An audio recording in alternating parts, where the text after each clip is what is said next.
నమస్తే, welcome to special focus. ఏపీలో రాజకీయాలకు సంబంధించి చూస్తే ఎన్నికలు సమీపిస్తున్న నేపథ్యంలో ప్రజలకు ఈ ప్రభుత్వాన్ని వల్ల ఎలాంటి ఇబ్బందులు కలిగాయి అనేటటువంటిది ఒక వర్షన్. మరో పరిస్థితి చూస్తే కనుక ప్రజలకు ఈ ప్రభుత్వంలో కలిగినటువంటి ఇబ్బందుల నేపథ్యంలో వాళ్లకు ఏదైతే ప్రతిపక్షం మమ్మల్ని అధికారంలోకి తీసుకొస్తే ఈ ఇబ్బందులను తొలగిస్తామనేటటువంటి హామీలు ఇస్తున్నటువంటి పరిస్థితి మరోవైపు. ఇందులో ప్రధానంగా భూ హక్కు చట్టం అనేటటువంటిది ప్రజలను తీవ్రంగా కూడా ఆందోళన కలిగిస్తున్నటువంటిది. వీటికి సంబంధించి మనం సమగ్ర విశ్లేషణకు సంబంధించి మనం తెలుసుకోవడానికి ప్రయత్నం చేద్దాం. మనతో ఉన్నారు చిగురుపాటి రవీంద్రబాబు గారు, సీనియర్ అడ్వకేట్. సార్ నమస్తే. నమస్కారం సార్, ప్రస్తుతం ఏదైతే ప్రజల్ని పట్టి పీడిస్తున్నటువంటి సమస్యగా భూ హక్కు చట్టం ఇప్పుడు ఉంటే కనుక అసలు భూ హక్కు చట్టం అంటే ఏంటి? ఈ భూ హక్కు చట్టం అంటే మన ఆంధ్రప్రదేశ్ గవర్నమెంట్ తర్వాత మన అసెంబ్లీ ద్వారా 2023 నవంబర్ తేదీన ఇది మన అసెంబ్లీలో ప్రవేశపెట్టబడింది. అట్లానే ఎనాక్ట్మెంట్ కూడా అయిందండి. అసలు మెయిన్గా భూ హక్కు చట్టం అంటే మనందరికి కూడా ఆస్తులు ఉంటాయి, స్థిరాస్తులు ఉంటాయి, బిల్డింగ్ల పరంగా ఉండొచ్చు, తర్వాత ల్యాండ్స్ పరంగా ఉండొచ్చు. ఈ ఆస్తులన్నింటినీ కూడా మనం ఎప్పుడు విక్రయం చేసుకున్నప్పటికీ లేక మనం అలానే అగ్రిమెంట్ చేసుకున్నా తప్పనిసరిగా వాటి డేటా మనకి ల్యాండ్ టైటిలింగ్ ఆఫీసర్ TRO అని అంటారు, వారికి డేటా అంతా కూడా మనము రిజిస్టర్ చేయించుకోవాలి. వారి దగ్గర నుంచి రిజిస్టర్ చేయించుకొని వారి నుండి ఒక రికార్డ్ ఆఫ్ సర్టిఫికెట్ని కూడా వారి దగ్గర నుంచి మనం పొందాలండి. ఒక నిర్ణీత సమయంలో గడువు ఉంటుంది. ఆ గడువులో ఇవన్నీ కూడా మనం నమోదు చేయించుకొని సర్టిఫికెట్ ఆఫ్ రికార్డింగ్ అనేది ల్యాండ్ టైటిలింగ్ రిజిస్ట్రేషన్ ఆఫీసర్ ద్వారా మనం పొందాల్సిన ఆవశ్యకత ఉంది. ఈ చట్టం యొక్క అర్థం అదండి. అంటే సార్, ప్రస్తుతం మనం ఈ భూ హక్కు చట్టం అనేది ప్రజలకు ఇప్పటికీ చాలా వరకు తెలియనటువంటి పరిస్థితులే ఉన్నాయి చూస్తే కనుక. అసలు ఈ చట్టం యొక్క ఆంతర్యం ఏమిటి సార్? చట్టం యొక్క ఆంతర్యం అంటే చట్టం నిర్మాణం చేసిన విధానం కానీ దాని పద్ధతి కానీ చూస్తే ఇది మన యొక్క ఆస్తులన్నింటినీ గోప్యంగా ఉంచాలని, ఆ తర్వాత మన ట్రాన్స్ఫర్ ఆఫ్ రైట్స్, మన యొక్క హక్కులు మార్పిడిని కూడా మరి ఒక క్రమ పద్ధతిలో చేసి ఆ వ్యవహారాలన్నీ కూడా చక్కదిద్దాలనే ఉద్దేశంతో మరి చట్టం యొక్క ఉద్దేశమైతే అది. దీని ద్వారా అందరూ కూడా వారి యొక్క ఆస్తులు నమోదై ఉంటాయి. వాళ్ళకి కావాల్సినప్పుడు వివరాలు తెలియజేయటం కానీ, వాళ్ళు గవర్నమెంట్కి తెలియజేయటము, గవర్నమెంట్ రిఫరెన్స్ నుంచి వాళ్ళ ఆస్తులు కూడా మనం తెలుసుకోవటం అనేది తటస్థపడుతుంది. మరి వారి యొక్క ఉద్దేశం మాత్రం ఇది, చట్ట నిర్మాణంలోని ఉద్దేశం మాత్రం ఇదండి. అంటే సార్, ప్రస్తుతం ఈ చట్టానికి సంబంధించి చూసుకుంటే కనుక ప్రజలకు అసలు ఈ చట్టం అవసరం అనేటటువంటి ప్రతిపాదన ఎలా ఉంది? ప్రజలకు అవసరం అనేది ఇది వాస్తవంగా చూస్తేనండి మనకి అనేక జాతీయ చట్టాలు ఉన్నాయి, అట్లనే మనకి రాష్ట్ర చట్టాలు కూడా ఉన్నాయి. ప్రస్తుతానికైతే మరి ఈ హక్కుల మార్పిడి గురించి కానీ, ఈ క్రయ విక్రయాలు, అగ్రిమెంట్స్, వీటన్నిటి గురించి కానీ మనకి ఎలాంటి ఇబ్బందులు లేవు. ఎందుకంటే మనకి కావాల్సినంత జాతీయ చట్టాల్లో సబ్జెక్ట్ నాలెడ్జ్ ఇవ్వబడింది. అయితే నీతి ఆయోగ్ని ఆధారం చేసుకుని మరి మన national institute of transforming India అనే ఆస్పెక్ట్లో ఎట్లయినా సరే మనకి దాన్ని ఒక డెవలప్ చేసే మార్గంలో కొన్ని విధానాలు తీసుకోవచ్చు ప్రతి స్టేట్ గవర్నమెంట్ కూడా. దాన్ని బేస్ చేసుకుని ఈ చట్టం అనేది రావటం జరిగింది. ఎప్పుడంటే 31/10/2023. అయితే ఈ చట్టం యొక్క నిర్మాణాత్మకమైన విధానంలో మరి అనేక లోపాలు కూడా జరిగి ఉన్నాయి. ఆ లోపాలను మరి మనం న్యాయవాదులుగా మేము ఆ లోపాలను గుర్తించడం జరిగింది. ఆ తర్వాత లోపాలను బట్టి ఈ చట్టం యొక్క విధానం కానీ దాని ఇంప్లిమెంటేషన్ కానీ అవసరం లేదని చెప్పి కూడా మాకు అనిపించిందండి. సార్, ప్రస్తుతం మనం చూసినట్లయితే ఈ భూ హక్కు చట్టం అనేది ఒకటి రూపొందడం జరిగింది అనేది గ్రౌండ్ లెవెల్ పీపుల్కి ఒక నెల 2 నెలల క్రితం వరకు కూడా స్పష్టంగా తెలిసిన పరిస్థితి లేదు. న్యాయవాదుల ఉద్యమం ద్వారా ఏదైతే ప్రజా సంఘాలకు సంబంధించినటువంటి ఎడ్యుకేటెడ్ పీపుల్ యొక్క వాదనల ద్వారా ఇది ఒకటే బయటకు వచ్చిన పరిస్థితి. అసలు ఇందులో ఉన్న లోపాలేంటి, ప్రజలు ఎందుకు ఈ చట్టాన్ని వ్యతిరేకిస్తున్నారు, అసలు ఈ చట్టానికి సంబంధించి చూస్తే కనుక ఒకసారి ఈ లోపాలను ప్రజలకు ఏం తెలియజేయచ్చు? చట్టాల్లో లోపాలు ఉన్నాయండి. ఏంటంటే ప్రధానంగా మనకి ఏదైనా ఒక వివాదం వస్తే ఎవరికైనా సరే అని ఏ వర్గపు ప్రజలకైనా సరే ఆ వివాదాన్ని తీసుకొని న్యాయవాది దగ్గరికి వెళ్ళటం జరుగుతుంటుంది. న్యాయవాది ఏంటంటే దాన్ని ఆయన యొక్క వృత్తిరీత్యా తగిన సలహా ఇచ్చి దాన్ని కోర్టుకు వెళ్ళవచ్చా లేక నోటీస్ ఇచ్చి ఆ మార్గంలో పరిష్కారం చేసుకోవచ్చా అనేది జనరల్గా జరిగే విషయం. ఇది వివాదాంశమైన అంశాల్లో. అయితే ఈ చట్టం ఏంటంటే ముఖ్యంగా న్యాయవాదులకు దీంట్లో ప్రవేశపు అవకాశం లేదు. అంటే న్యాయవాదుల యొక్క రోల్ అనేది ఏమీ లేకుండా చేసింది.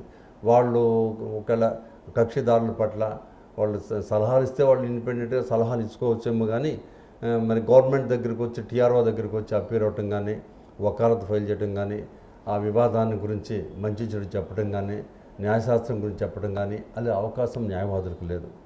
అట్లానే మరి కోర్టులు కూడా దీన్ని పరిష్కరించే అవకాశం కూడా కోర్టులు తీసేశారు.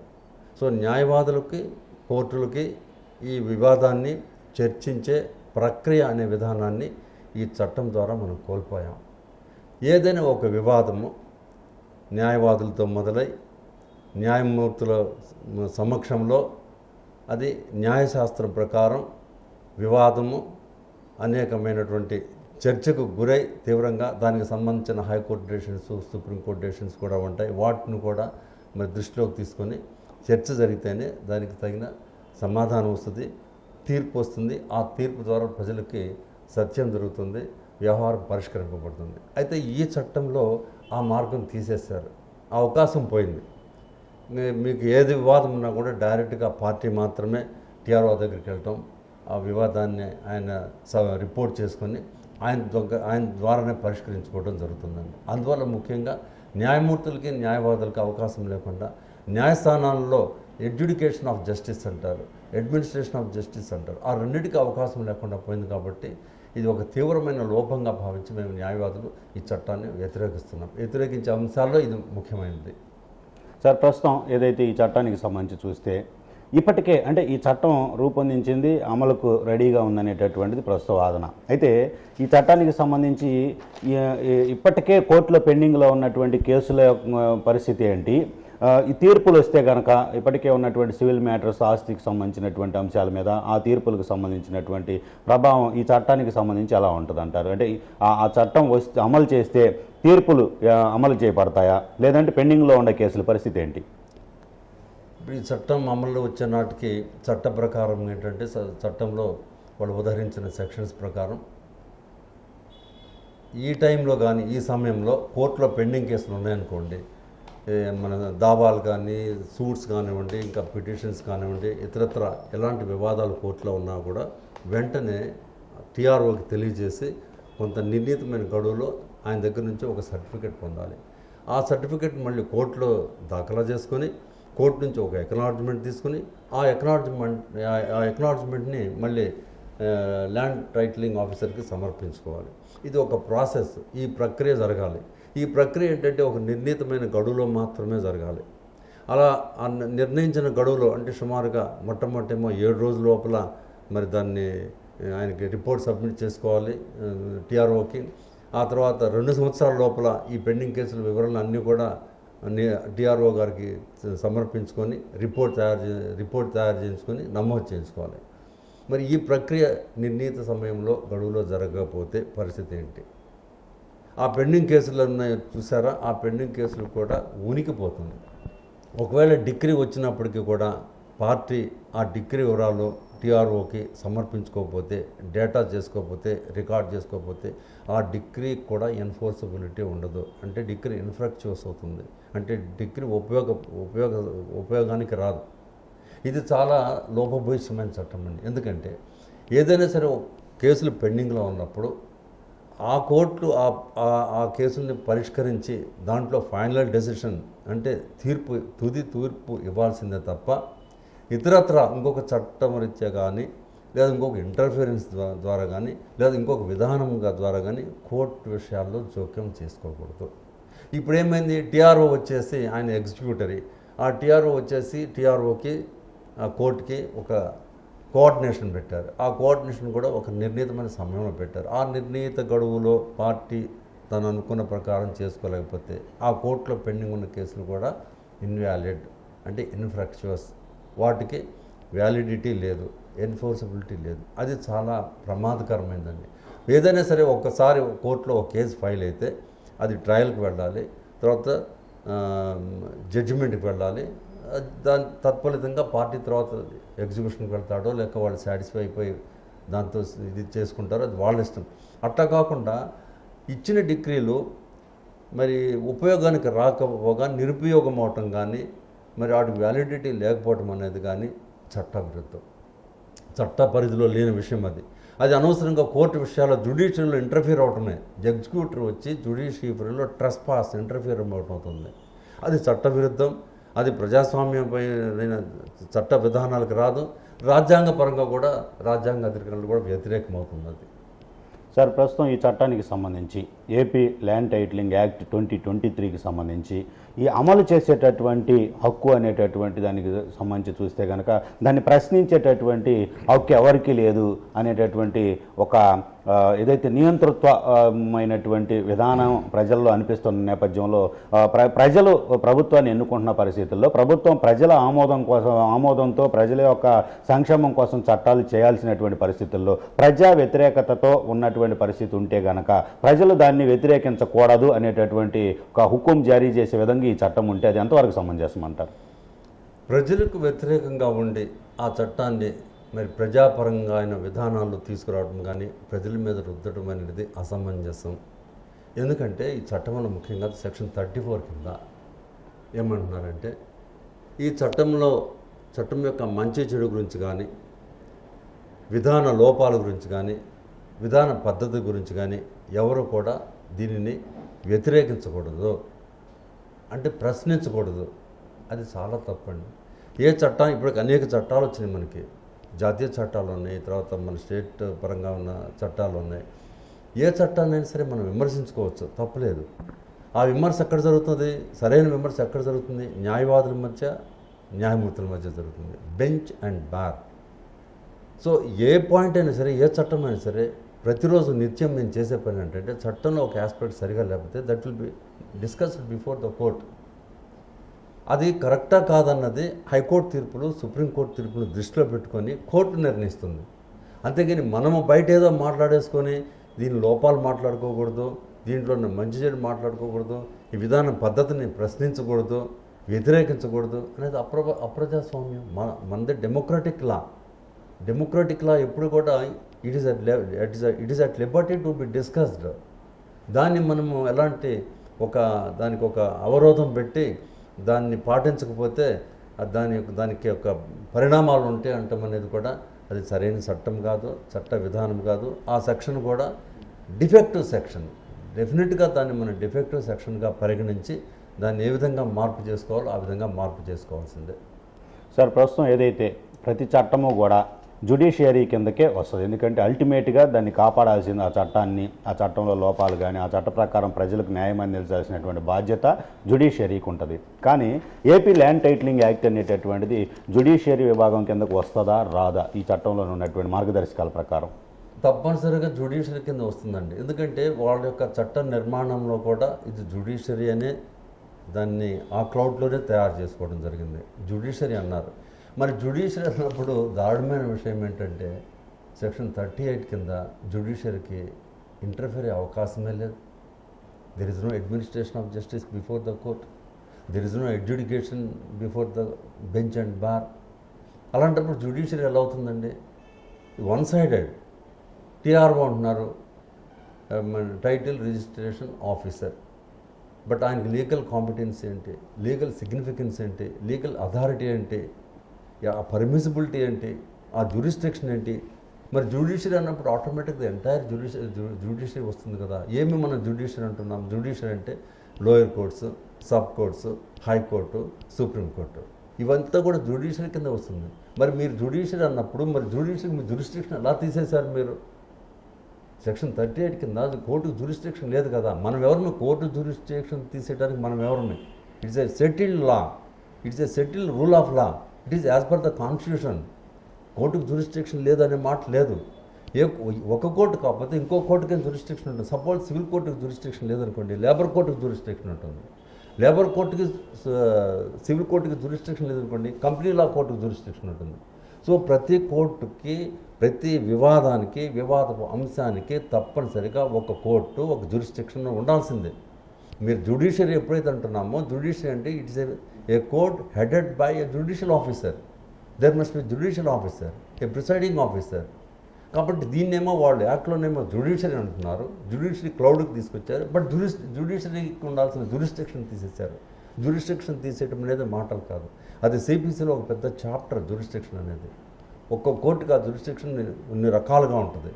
అలాంటి మరి కాన్సెప్ట్ని ఈ సెక్షన్ 38 కింద తీసేయడం జరిగింది. కాబట్టి డెఫినెట్గా అది జ్యుడిషియరీని కూడా వాళ్ళు ఒక ట్రెస్పాస్ అయినట్లే, జోక్యం కలుగజేసుకున్నట్లుగా జ్యుడిషియరీకి ఉండే సిగ్నిఫికెన్స్ని, పాత్రని, ప్రమేయాన్ని, కాన్సిక్వెన్సెస్ని, దాని ద్వారా కలిగే రిలీఫ్ని కూడా కొంత సప్రెస్ చేసినట్లే ఈ సెక్షన్ ద్వారా అయిందండి. సార్, ప్రస్తుతం ఏదైతే జ్యుడిషియరీ అనేటటువంటిది భారత రాజ్యాంగంలో సంబంధించినటువంటి అంశాలను చూస్తే watch dog to the Indian constitution, Indian democracy of India, అలాగే ఏదైతే ఏదైతే దానికి సంబంధించి Guardian to the Indian constitution అనేటటువంటి పదాలు మీరు పదే పదే చెప్తూ ఉండేటటువంటి పరిస్థితి. దీనికి సంబంధించి ఈ చట్టాన్ని అమలు చేసేటటువంటి క్రమంలో ఎలా అనిపిస్తుంది? జ్యుడిషియరీకి ఈ యొక్క చట్టం భిన్నంగా ఉందనిపించవచ్చా, లేదంటే ఎలా ఉందనిపించవచ్చు? అంటే జ్యుడిషియరీ కంటే ఒకటండి, ఇప్పుడు వచ్చేసి 37 కింద లాయర్స్కి మాట్లాడే అవకాశం లేదన్నారు, 38 కింద జ్యురిస్డిక్షన్ లేదన్నారు.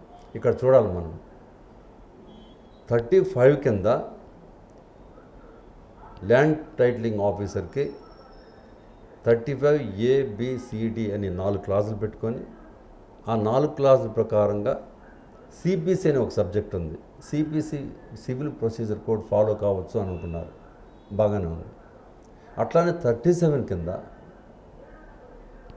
పార్టీ అంటే వివాద పార్టీ సిపిసిని అనుకరించే అవకాశం లేదు. అంటే కోర్టుకేమో వాళ్ళు అనుకున్నట్లుగా జ్యుడిషియరీ టీఆర్ఓకి మాత్రం సివిల్ ప్రొసీజర్ కోడ్ని ప్రాథమికంగా ఫాలో కావచ్చట, కానీ వివాదపు పార్టీ మాత్రం సిపిసిని ఫాలో కాకూడదు. ఇక్కడ చూసారా డిఫరెన్స్ చూసారా? అలానే దీనికి కనెక్షన్ 37 లాయర్స్కి అవకాశం లేదు, 38 కోర్టులు కూడా ఇంటర్ఫియర్ అవకాశం లేదు.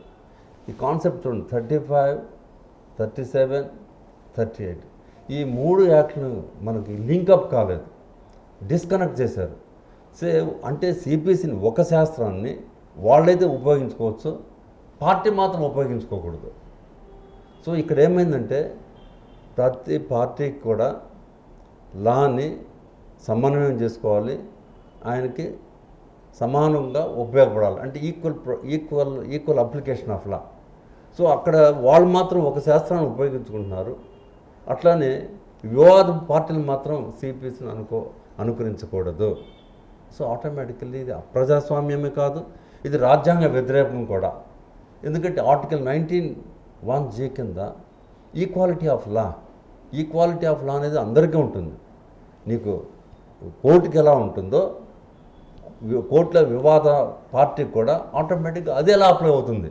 సో 35 కిందేమో మీరు సిబిసి అప్లై అవుతుంది అంటున్నారు, 37 కిందేమో సిబిసి అప్లై కాదు అంటున్నారు. So there is no equality of law. So రాజ్యాంగపరంగా సెక్షన్ 14 రాజ్యాంగ ప్రాథమిక అంశమైనటువంటి ఈక్వాలిటీ ఆఫ్ లా అనేది అక్కడ భంగం కలిగింది ఆ రైట్కి, అదొకటి. అదే కాకుండా సెక్షన్ 38 కోర్టులకి మరి అవకాశం లేదన్నారు, కోర్ట్స్కి అవకాశం లేదనేది కూడా that is also there is no equal protection of law. కోర్టుకున్న జ్యురిస్డిక్షన్ని మనం ఎట్లా తీసేస్తాము? సో 19(1)G కింద ఆటోమేటిక్గా 14 కింద equal protection of law and equality of law, ఆ రెండు కూడా ఇక్కడ భంగం అయినట్లు ఈ సెక్షన్ 35, 37, 38ని మనం దృష్టిలోకి తీసుకుంటే దట్ ఈక్వాలిటీ ఆఫ్ లా అనే ఆస్పెక్ట్కి రాజ్యాంగపరంగా కూడా భంగం జరిగిందండి. ఇదే కాకుండా ఇంకోటి కూడా మనం చూడొచ్చు,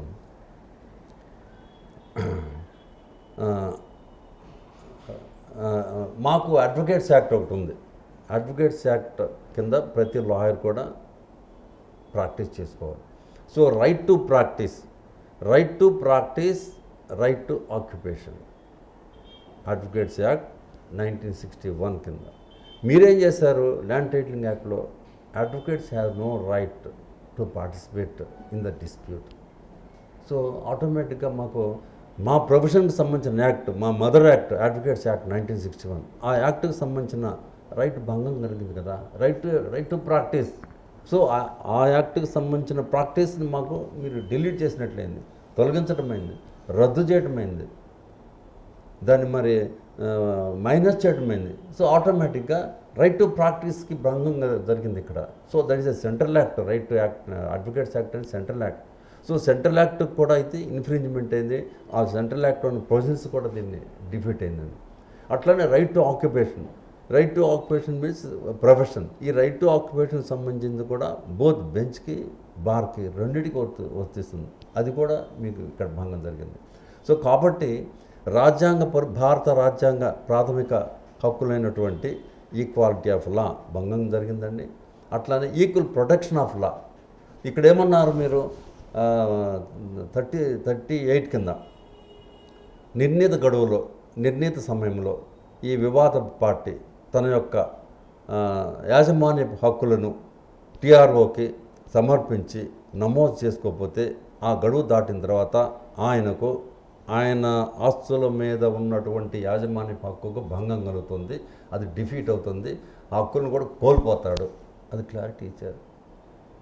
ఒక్కసారి ప్రతి పౌరుడికి ప్రతి భారతీయుడికి ఒక ఆస్తి అంటూ వస్తే ఆ ఆస్తి ఒక రికార్డు పరంగా రిజిస్ట్రేషన్ పరంగా కానీ అగ్రిమెంట్స్ పరంగా కానీ లేక వేరే స్టాంప్ మీద పరంగా కానీ ఒకసారి తెల్ల కాగితం మీద వీలునామా ద్వారా కానీ హక్కులు సంభవిస్తే ఆ హక్కులు ఎప్పటికి కూడా శాశ్వతంగా ఉంటాయి. ఒకవేళ ఆ హక్కులు సరైనది కాదు అనుకుంటే ఒక కోర్టు మాత్రమే నిర్ణయించాలి. సో ఇక్కడ ఏమవుతుంది, there is no equal protection of law. ఇప్పుడు సపోజ్ ఆ టీఆర్ఓ దగ్గర ఆ వివాద పార్టీ వాటిని రికార్డ్ చేసుకోకపోతే ఆటోమేటిక్గా ఆయనకున్న హక్కులు is losing the rights of the property.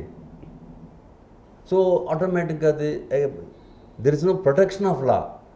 So article 21 కింద enjoyment of the law and protection of the law ఈ రెండూ జరగాలి. ఇక్కడ ఏమవుతుంది, మనకున్న ప్రాపర్టీని మనం ఎంజాయ్ చేయలేకపోయాము, టీఆర్ఓ హక్కులకు వెళ్ళిపోతున్నాయి, ఆ తర్వాత దాని మీద ఉన్న మన హక్కును కూడా మనం కోల్పోతున్నాం. So there is no protection of law, equal protection of law. So article 21 కూడా దీనికి ఎఫెక్ట్ అయిన అవకాశం ఉందండి. ఇదే కాకుండా ఇంకోటి కూడా ఉంది రాజ్యాంగపరంగా 300A అంటే ప్రతి పౌరుడు కూడా తన యొక్క హక్కుని కాపాడుకోవచ్చు. ఒక్కసారి హక్కు సంభవిస్తే హక్కు పోవటానికి వీల్లేదు. సో రాజ్యాంగపరమైనటువంటి హక్కు ఏంటంటే 300Aలో మన ప్రాపర్టీకి ఉన్న హక్కును ప్రతి వ్యక్తి కూడా తన టైటిల్ని తను కాపాడుకునే అవకాశం ఉంది. అది కోర్టు ద్వారానే జరగాలి, అది మంచి చెడు కోర్టు ద్వారా నిర్ణయించాలి, ఎవిడెన్స్ ద్వారానే నిర్ణయించాలి. ఒకవేళ మన హక్కు కోల్పోతుంటే మనకు సరైన ఎవిడెన్స్ మనకు లేనప్పుడు మాత్రమే హక్కును కోల్పోతాం. మనకు దానికి సంగ్రహమైనటువంటి ఎవిడెన్స్ మనం చేసుకోగలిగితే, కోర్టులో అడ్judication చేసుకోగలిగితే ఆ ప్రాపర్టీస్ని ప్రొటెక్ట్ చేసుకునే అవకాశం మనకుంది. సో ఇక్కడ 300A ప్రకారంగా భారత రాజ్యాంగ ప్రాథమిక హక్కు అయిన ఈ right to protection of the property కూడా భంగానికి జరిగిందండి. కాబట్టి ఇలాంటి భారత రాజ్యాంగ ప్రాథమిక హక్కులు అంటే ఫండమెంటల్ రైట్స్ కూడా ఈ యాక్ట్ వల్ల చాలా భంగం జరిగింది. మరి ఆబ్జెక్ట్ ఆఫ్ ద కాన్స్టిట్యూషన్ కూడా ఇక్కడ ఫుల్ఫిల్ జరగలేదండి. తర్వాత కూడా ఇంకొకటి ఉంది, ఆర్టికల్ 12 and 13. ఏదైనా ఒక చట్టం వచ్చినప్పుడు ఆ చట్టం జాతీయ చట్టాలకి అనుగుణంగా ఉండాలి, వ్యతిరేకంగా ఉండకూడదు. రెండవది, భారత రాజ్యాంగ ప్రాథమిక హక్కులకు భంగం జరగకూడదు. భారత రాజ్యాంగ ప్రాథమిక హక్కులకు భంగం జరిగినట్లు ఆ యాక్ట్లో రికార్డ్ పరంగా మనకి అనిపించినా ఎవిడెంట్ అయినా తప్పనిసరిగా ఆర్టికల్ 12-13 కింద ఆ యాక్ట్ ఇన్వాలిడేట్ అవుతుంది ఎట్టి పరిస్థితిలో కూడా. అంటే that is a derogation of fundamental rights as per the article 12 and 13. So ఈ particular AP land titling act ఇలాంటి లోపభూయిష్టమైన సెక్షన్స్ పెట్టి న్యాయవాదులకు వాయిస్ లేకుండా చేసి, న్యాయమూర్తులకి ప్రమేయం లేకుండా చేసి, చట్టాన్ని న్యాయస్థానాల్లో పరిష్కారం చేసుకునే అవకాశం లేకుండా చేసింది కాబట్టి అది రాజ్యాంగ విరుద్ధం. సో ఆర్టికల్ 12 and 13 ప్రకారంగా under the derogation of fundamental rights definitely it's invalid, it cannot be validated. కాబట్టి ఈ యాక్ట్ని తప్పనిసరిగా మేము అపోజ్ చేశాము, ఉద్యమం ద్వారా ప్రజలకు తెలియజేశాము. యాక్ట్లో ఉన్న విషయాలు. ఇది ప్రతి లాయర్ యొక్క బాధ్యత ఏంటంటే తన ప్రాక్టీసే కాకుండా ఎప్పుడు చట్టాలు సరిగా లేకపోయినా కోర్టుల విధానంలో ప్రాపర్గా పని చేయకపోయినా కూడా ప్రతి లాయర్ యొక్క బాధ్యత ఏంటంటే దీన్ని సరైన మార్గంలో తీసుకెళ్ళి ఎక్కడైతే దీన్ని తెలియజేయాలో అక్కడ తెలియజేయాలి. మేము తెలియజేస్తున్నాం ప్రభుత్వానికి ఈ చట్టం సరిగా లేదు, ఇది ప్రజలకు ఉపయోగపడట్లేదు, ఈ ప్రమాదకరం ఉంది, ప్రమాదం పొంచి ఉంది, దయచేసి ఈ చట్టాన్ని మాత్రం మీరు ఎట్టి పరిస్థితుల్లో కూడా దీన్ని అనువర్తించే పరిస్థితి తీసుకురావద్దని మేము గవర్నమెంట్కి అప్పీల్ చేసుకున్నాము, చెప్పుకున్నాము ఎన్నోసార్లు. మరి మా ఉద్యమం ప్రకారంగా వాళ్ళు వినలేదు, దాన్ని ఇంకా ముందుకు తీసుకెళ్తున్నారు. పైగా ఎలక్షన్స్ దగ్గరకు వచ్చినాయి, ఇప్పుడు కూడా ఇంకా యాక్ట్ని మరి దీన్ని ఫ్లేరప్ అవుతుంది. మరి ఎప్పుడు ఏం చేస్తారో ఎట్లా జరుగుతుంది అంటే మాకు తెలియట్లేదు. కాబట్టి రాజ్యాంగపరంగా కూడా మరి ఇది అనుకూలంగా లేదండి. ఇది చట్టవిరుద్ధము, రాజ్యాంగ వ్యతిరేకము, అట్లనే అప్రజాస్వామ్యం కూడా. సార్, ప్రస్తుతం ఈ చట్టానికి సంబంధించి మేము అమలు చేయబోవటం లేదనేటటువంటిది ఒక అభిప్రాయము ప్రభుత్వం ఇప్పటికే చెప్పిన పరిస్థితి. అయితే ఆ చట్టం చేసినప్పుడు అది ఈ రోజు కాకపోతే రేపు అయినప్పటికీ కూడా అమలయ్యేటటువంటి అవకాశం ఉందనేటటువంటి ఒక అభిప్రాయం, ఆందోళన ప్రజల్లో ఉన్నటువంటి పరిస్థితి. ప్రభుత్వం అసలు ఈ చట్టాన్ని అమలు చేసే అవకాశం ఉందా లేదా? ఇప్పుడు ఉన్నటువంటి ఈ చట్టానికి సంబంధించి ఇప్పుడున్న పరిస్థితులను బట్టి చూస్తే ప్రభుత్వం అంటారా మీరు? సార్, చెప్పలేం కదండి. ప్రభుత్వానికి ఇంకా కొన్ని అధికారాలు ఉన్నాయి. వాళ్ళు మరి అధికారాలను ఎలా చేసుకుంటారు? కోడ్ ఉంది ఇప్పుడు. వాస్తవానికి అధికారపూరితమైనటువంటి నిర్ణయాలు ఏవి తీసుకోవడానికి వీల్లేదు. కానీ ఈ మధ్య మనం చూస్తూనే ఉన్నాం, పేపర్లో డిఫరెంట్ స్టేట్మెంట్స్ వస్తూ ఉన్నాయి. మరి ఏ క్షణంలో ఏం చేస్తున్నారో ఏదన్నా కానీ ఇది మా కర్తవ్యంగా భావించి ప్రభుత్వాన్ని మేము వేడుకునేది ఏంటంటే, ఎలక్షన్స్ వచ్చినాయి కాబట్టి మరి ప్రజా తీర్పును కోసం మనందరం చూస్తున్నాం కాబట్టి ఈ యాక్ట్ని మీరు ఎనాక్ట్మెంట్ చేశారు, ఓకే. దాంట్లో ఉన్న విధానాల పద్ధతి గురించి కూడా ఇప్పుడు అందరూ కూడా ప్రజల్లోకి వెళ్ళింది, ప్రభుత్వానికి కూడా తెలిసింది. వీటన్నిటిని దృష్టిలో పెట్టుకొని ప్రజా తీర్పు వచ్చేటప్పటికో మీరు కొంతకు వ్యవధి తీసుకొని దయచేసి ఈ యాక్ట్ని గురించి దీన్ని అమలు చేయడానికి ఎలాంటి విధానాలను కానీ మన ఆర్డర్స్ కానీ జీవోలు కానీ ఇవ్వకుండా ఉంటే మంచిది. మా అభిప్రాయం ఏంటంటే, ప్రజా తీర్పు వచ్చిన తర్వాత మళ్ళీ ఇదే ప్రభుత్వం వచ్చిందనుకోండి, అప్పుడు మళ్ళీ ఒకసారి దీన్ని పునఃపరిశీలన చేయండి. అవసరం అనుకుంటే మన అడ్వకేట్స్ కమ్యూనిటీతో మాట్లాడండి, సెమినార్స్ పెట్టుకోండి, వర్క్షాప్స్ పెట్టండి. ఇది అవసరం అనుకుంటేనే మీరు దీన్ని జోలికి పోవాలి. ఇది అవసరం లేదు, ప్రజాభిప్రాయానికి వ్యతిరేకంగా ఉంది, ఎక్కువ మంది దీన్ని ఒప్పుకోవట్లేదు అనుకున్నప్పుడు ఈ యాక్ట్ పెట్టే పరిస్థితులు కూడా రిపీల్ కావాలి, లేకపోతే రద్దన్న కావాలి.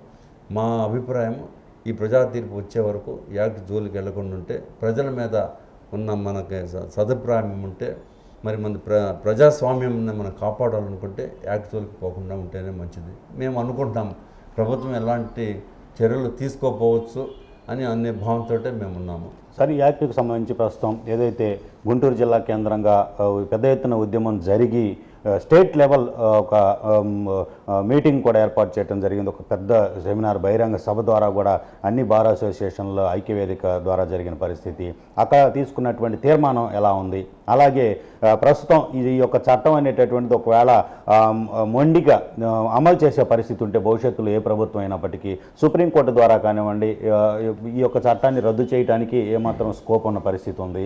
ప్రస్తుతం ఈ యొక్క చట్టం పైన హైకోర్టులో కానీ ఇతర న్యాయ వేదికల పైన ఏమైనా కానీ పిటిషన్స్ వేసిన పరిస్థితి ఉందా? ఇది చాలా మంచి ప్రశ్న అండి. ఇది చివరి ప్రశ్న. మీరు ఇప్పటివరకు మనము ప్రజల యొక్క వారి యొక్క స్పందన మాట్లాడుకున్నాము. అట్లానే ప్రభుత్వం దీని పట్ల ఉన్న ఎట్లా ప్రభుత్వం దీనికి స్పందిస్తుంది, ఎలా చేస్తున్నది మనం మాట్లాడుకున్నాం. మరి కోర్టులు, సుప్రీంకోర్టుకి హైకోర్టు విషయం తీసుకుంటే ఇప్పుడు చెప్పిన ప్రకారంగా సుప్రీంకోర్టు ఎప్పుడు కూడా జాతీయ చట్టాలకు మాత్రమే ప్రాధాన్యత ఇస్తుంది. జాతీయ సమస్య అయితే ప్రజల రక్షణకు సంబంధించి కానీ, ఆస్తులకు సంబంధించి కానీ, వాటి సంరక్షణకు సంబంధించి కానీ జాతీయ చట్టాల్లో ఏ విధంగా ఉన్నది అది చూస్తుంది. జాతీయ చట్టం అంటే పార్లమెంట్ ద్వారా పాస్ అయిన చట్టం జాతీయ చట్టం. పార్లమెంటు ప్రతి యాక్ట్ను కూడా సదుద్దేశంతో ర్యాండమ్గా, అంటే భారతదేశ పరంగా భారతీయులు అందరూ కూడా చట్టం ఉపయోగపడాలి, అందరికీ సౌకర్యంగా ఉండాలి, అందరూ ఆనందంగా ఉండాలి అనే ఉద్దేశంతో, అనే దృక్పథంతో, అనే విశ్వాసంతో పార్లమెంటు ప్రతి యాక్ట్ని కూడా పాస్ చేస్తుంది. ఆ విధంగా చేయమని చెప్పే కాన్స్టిట్యూషన్ పార్లమెంట్కి instructions. The parliament is empowered by the constitution. A act pass చేసినా కూడా కాన్స్టిట్యూషన్ దృష్టిలో పెట్టుకొని పార్లమెంట్ పాస్ చేస్తుంది. మరి ఈ వచ్చేసి ఈ స్టేట్ యాక్ట్ వచ్చింది. ఈ స్టేట్ యాక్ట్ కూడా నార్మల్గా ఉంటే వేరే విషయం, అంతా డిఫెక్టివ్గా ఉంది. పార్లమెంట్లో పాస్ కావాల్సిన యాక్ట్ని అసెంబ్లీలో పాస్ చేశారు. యాక్చువల్గా ఈ సబ్జెక్ట్ వచ్చేసి మన స్టేట్ సబ్జెక్ట్ కాదండి, ఇది యూనియన్ సబ్జెక్టు. యూనియన్ సబ్జెక్టు పార్లమెంట్లో డిస్కస్ చేసి పార్లమెంట్లో పాస్ అమెండ్మెంట్స్ అని ఉంటే చేంజ్ చేయాల్సింది. కానీ స్టేట్ గవర్నమెంట్ ఇనిషియేట్ అయ్యి మరి ఈ యాక్ట్ చేసుకోవడం జరిగింది. మరి ఇలాంటి పరిస్థితుల్లో ఈ యాక్ట్ మరి చట్ట వ్యతిరేకంగా ఉంది కాబట్టి, జాతీయ చట్టాలకు వ్యతిరేకంగా ఉంది కాబట్టి, జాతీయ చట్టాలు ఉన్న ప్రిన్సిపల్స్ ఎఫెక్ట్ అవుతుంది కాబట్టి, మరి ఆ తర్వాత మరి భారత రాజ్యాంగ ప్రాథమిక రైట్స్ని కూడా భంగం కలగజేస్తుంది కాబట్టి డెఫినెట్గా సుప్రీంకోర్టు ఈ యాక్ట్ని అనుమతించలేదు. సుప్రీంకోర్టు ఈ క్రోజ్ కాపాడి it's a matter of time. అది 6 months కావచ్చు, 1 year కావచ్చు, 2 years కావచ్చు. It's a matter of time. Supreme court will never accept this act because this act is totally oriented with defects and deficiencies. అలాంటప్పుడు supreme court భారత చట్టాలు ఏమున్నాయి, ఆ చట్టాల ప్రకారంగా ఆ చట్టాల జ్యూరిస్డిక్షన్కి ఈ యాక్ట్ వస్తుందా కదా, ఒకవేళ ఆ చట్టాలు కూడా దీనికి చాలకపోతే ఏది పరిష్కారం చేయడానికి కాన్స్టిట్యూషనల్గా అంటే మన భారత రాజ్యాంగ అధికరణల కింద చూస్తుంది. ఏ అధికరణ 300 years స్ట్రాంగ్గా ఉంటుంది. ఒకవేళ అది కూడా కాకపోతే ఆర్టికల్ 142 ఉందండి, అది ఒక రంభాణ లాంటిది సుప్రీంకోర్టుకి. ఆర్టికల్ 142 కింద సుప్రీంకోర్టు చెప్పింది వేదం. సుప్రీంకోర్టు ఎప్పుడు కూడా దేశపరంగా ప్రజలకు సౌకర్యంగా ఉందా లేదా, దీనివల్ల ఒక ప్రొఫెషన్ని సప్రెస్ చేసే గుణాలు ఉన్నాయి కాబట్టి ఇది మనం దీన్ని కన్సిడర్ చేయొచ్చునా లేదా అనేది సుప్రీంకోర్టులో డెఫినెట్గా దీన్ని పరిగణలోకి తీసుకుంటుంది. మరి మాకున్న నాలెడ్జ్ని బట్టి, రాజ్యాంగ అధికారులను బట్టి, జాతీయ చట్టాలను బట్టి సుప్రీంకోర్టు ఎప్పుడు కూడా వాటికి ప్రాధాన్యత ఇస్తుంది, కానీ స్టేట్ యాక్ట్కి మాత్రం ప్రాధాన్యత ఇవ్వదు. కాబట్టి మేము చెప్పేది ఏంటంటే ఫైనల్గా సుప్రీంకోర్టులో ఈ యాక్ట్కి సంబంధించి ఏపీ ల్యాండ్ టైటిల్ యాక్ట్ని డెఫినెట్గా రిపీల్ చేస్తుంది లేదా క్యాన్సిల్ అనేది చేస్తుంది. దీనికి ఎప్పుడు కూడా రిలీఫ్ రానే రాదు. కాకపోతే it's a matter of time. అంత దూరం వెళ్ళే బదులు ఆ కోర్టు ద్వారా దీన్ని పరిష్కరించి ఈ లోపల డిస్టర్బెన్స్ జరిగి ప్రాపర్టీస్ డిజార్డర్ అయ్యి ప్రజల రైట్స్ డిస్టర్బెన్స్ జరిగి ప్రజల మానసికమైనటువంటి బాధలకు గురయ్యే బదులు అదే కోర్టులో వచ్చే తీర్పు వరకు అదే మన ప్రభుత్వమే చేస్తే చాలా శుభ్రంగా క్లీన్గా ఉంటుంది. అందుకని మేము ఆశించేది ఏంటంటే కోర్టుల ద్వారా ఇది డెఫినెట్గా పరిష్కారం అవుతుంది, రిలీఫ్ వస్తుంది.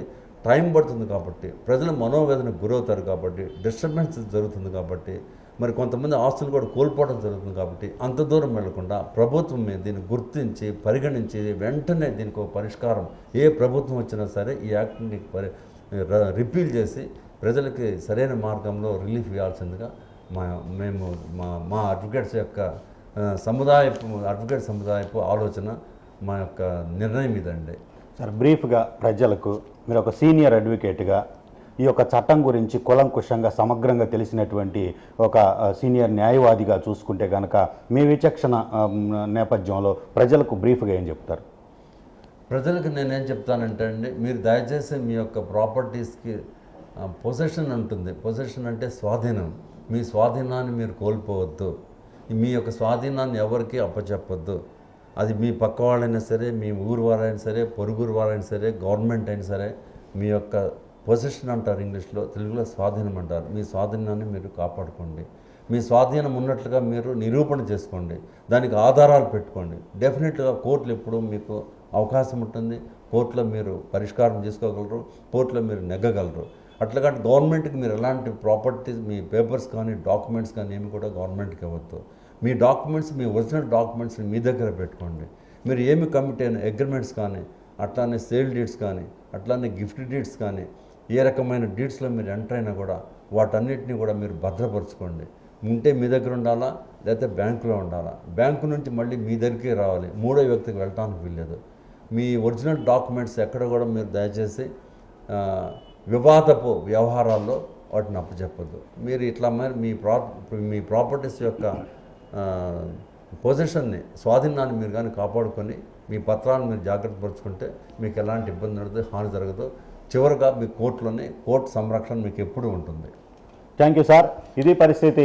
ల్యాండ్ టైటిలింగ్ యాక్ట్కి సంబంధించి పెద్ద ఎత్తున కూడా ప్రజల్లో ఆందోళన ఉన్నటువంటి పరిస్థితుల్లో సమగ్రంగా ఈ యొక్క చట్టంలోని లోపాలు, ఈ యొక్క చట్టం వలన ప్రజలకు ప్రాపర్టీస్ కలిగేటటువంటి అభద్రత, ఈ యొక్క సమస్యాత్మకంగా ఉండేటటువంటి పరిస్థితి ఈ చట్టం ద్వారా ఉన్న నేపథ్యంలో దీన్ని రద్దు చేయాల్సినటువంటి అవసరం తప్పనిసరిగా ఉంది. ప్రజలు కూడా దీనిపైన ఆలోచించాల్సినటువంటి అవసరం ఉందనేటటువంటి అభిప్రాయం చిగురుపాటి రవీంద్రబాబు గారు సీనియర్ అడ్వకేట్ దీనికి సంబంధించి ఆయన అభిప్రాయంతో పాటు ఈ చట్టంలో అంశాలను కూడా ప్రజలకు తెలియజేసినటువంటి పరిస్థితి అయితే ఉంది. ప్రభుత్వాలు ఇప్పటికైనా ప్రజా వ్యతిరేక విధానాలు, ప్రజా వ్యతిరేకమైనటువంటి చట్టాలను రూపొందించడంలో కూడా ఆచితూచి వ్యవహరించాల్సినటువంటి అవసరం ఉంది. ల్యాండ్ టైటిలింగ్ యాక్ట్ని వెంటనే వెనక్కి తీసుకోవాల్సిన అవసరం ప్రస్తుత ప్రభుత్వానికి ఉంది. ఇప్పటికే కొన్ని రాజకీయ పార్టీలు రాబోయే ఎన్నికల నేపథ్యంలో ఈ చట్టానికి ఏమాత్రము కూడా రాజ్యాంగ బద్ధత లేదు కాబట్టి దీన్ని రద్దు చేస్తామనే ప్రకటనలు చేసిన నేపథ్యంలో ప్రజలు మరి ఏ విధంగా తీర్పిస్తారు రాబోయే ఎన్నికలు ఈ భూ హక్కు చట్టం నేపథ్యంలో అనేటటువంటి చూడాల్సిన పరిస్థితి.